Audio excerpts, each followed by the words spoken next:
오늘 오후 인천공항을 통해 압송된 정유라 씨가 서울중앙지검 청사에 조금 전에 도착해서 조사를 받고 있습니다. 이런 가운데 정 씨의 변호인 이경재 변호사는 정 씨가 검찰에 도착한 직후 접견했습니다. 네, 검찰에 나가 있는 취재기자 연결합니다. 김성환 기자. 네, 서울중앙지검입니다. 지금은 검찰청에 도착해 있는 상황이고요. 앞서서 정유라 씨의 공항 도착 당시 모습부터 정리해 주시죠. 네, 정유라 씨가 탄 대한항공 비행기는 오후 2시 40분쯤 인천공항에 도착했고 3시를 넘어서 공항 게이트 밖으로 나왔습니다. 여성 수사관 2명과 함께 트레이닝복에 수갑을 찬 상태로 여유롭게 취재진의 질문에 답변했는데요. 정 씨의 성격이 럭비공 같다는 말처럼 자유롭게 하고 싶은 말을 한 모습이 인상적이었습니다. 우선 삼성으로부터 승마 지원 특혜를 받지 않았느냐는 질문에 딱히 그렇게 생각한 적은 없었다고 설명했습니다. 다만 삼성이 지원하는 승마 선수 6명 가운데 1명이라고 듣고 있어서 그런 줄만 알았다 이렇게 밝혔습니다. 이화여대 입시와 학사 특혜와 관련해서도 아는 게 없다는 입장입니다.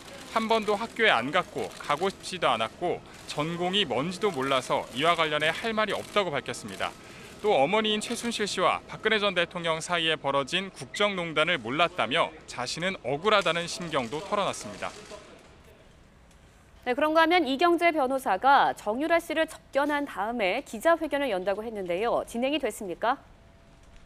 네, 이경재 변호사는 정 씨가 검찰에 들어간 직후 검찰청을 찾아서 대략 1시간가량 정 씨를 만났습니다. 그리고 조금 전 기자회견을 열었는데요. 이 변호사는 정 씨에게 사실 그대로 이야기하고 검찰의 처분에 맡기도록 하라고 전했다고 밝혔습니다. 다만 정 씨가 연루된 2대 비리 의혹은 공범관계 입증이 쉽지 않을 것이며 삼성그룹을 통한 뇌물수수 관계는 전혀 인정되지 않을 것이라고 자신했습니다. 또 정 씨의 23개월 된 아들은 정 씨의 수사가 정돈되면 올 것이라면서 빠른 시일 안에 가까운 곳에 올 수 있도록 하겠다고 설명했습니다. 이와 함께 최순실 씨는 딸이 어떤 상황에 처하게 될지 불안해하고 있는 것이 사실이라고 전하기도 했습니다. 자, 김성환 기자, 오늘 공항에서 정 씨는 국정농단에 대해서 아는 게 전혀 없다 이런 취지로 말을 했는데요. 검찰에서는 어떤 조사를 받게 됩니까?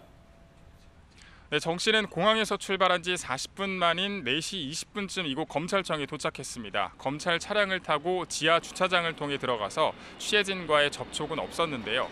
정 씨에 대한 조사는 주로 중앙지검 특수 1부에서 맡게 되는데 변호인 접견을 마치고 오후 5시 반부터 조사가 시작됐습니다.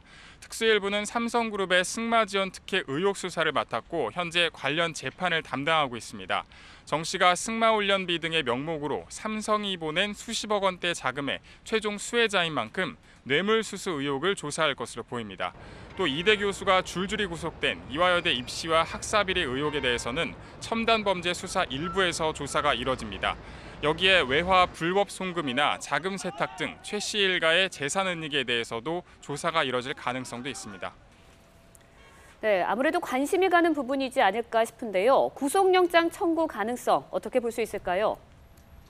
네, 현재로서는 구속영장 청구 가능성이 높다 이렇게 말씀드릴 수 있습니다. 정 씨에 대한 체포는 모레 새벽 4시쯤 끝나는데 구속영장을 청구하지 않으면 정 씨를 그대로 풀어줘야 합니다. 비행시간과 정 씨가 심야 조사에 동의하지 않을 가능성 등을 고려하면 조사 시간이 짧기 때문에 구속영장 청구 가능성이 큰 겁니다. 또 그동안 정 씨가 검찰의 소환에 불응하며 도피 생활을 이어온 점도 영장을 청구할 것이라는 관측에 힘을 실어주고 있습니다. 따라서 검찰은 정 씨에 대한 조사를 통해 그동안 입시와 승마 지원 특혜 의혹의 당사자지만 조사하지 못했던 부분을 집중 추궁해 혐의 소명에 주력할 것으로 보입니다. 지금까지 서울중앙지검에서 YTN 김승환입니다.